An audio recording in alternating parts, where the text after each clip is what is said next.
Asami ng puan radye ng keme Teklong penseng tuit lone ng pan Ang pinradye bolon ng kemera na maserjang asonang Natsinang loji neta ng lodulang ng keng kamalong Nang paninang tangdorune kang hon kai ketane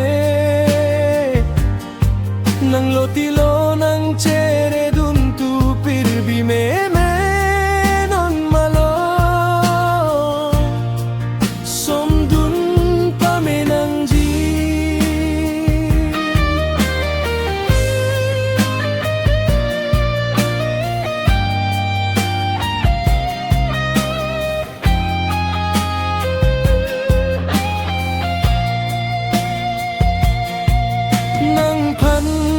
jadi ne jo pangthang mekso jang kek dene jo pangthang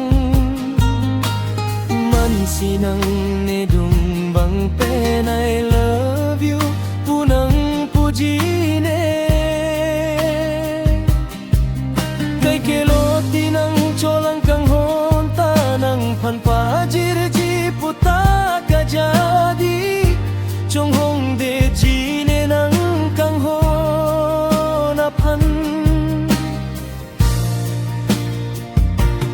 Macing asami manang puan radye ng keme Teklong penseng tuit lone ng pan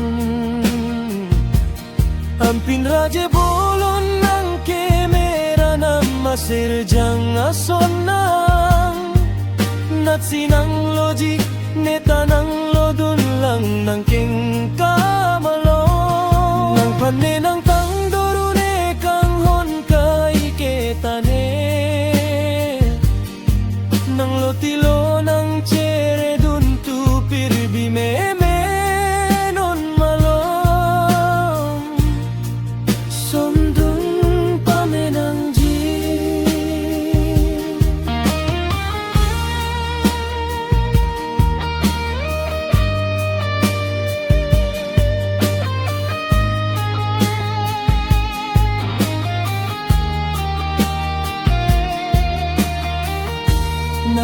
Tikelo aling sine kai ketanang tangdun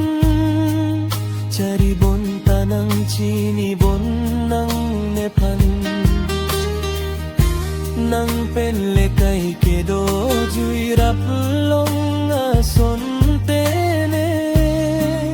Ake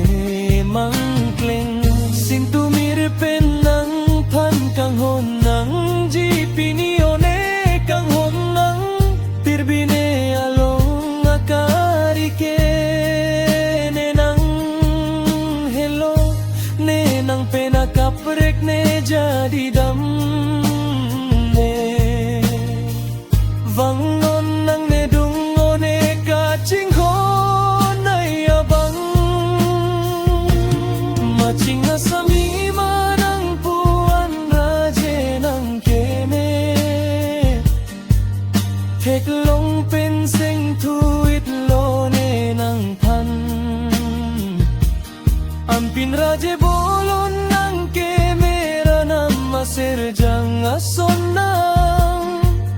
Natsinang loji neta ng lodun lang ng king kamalong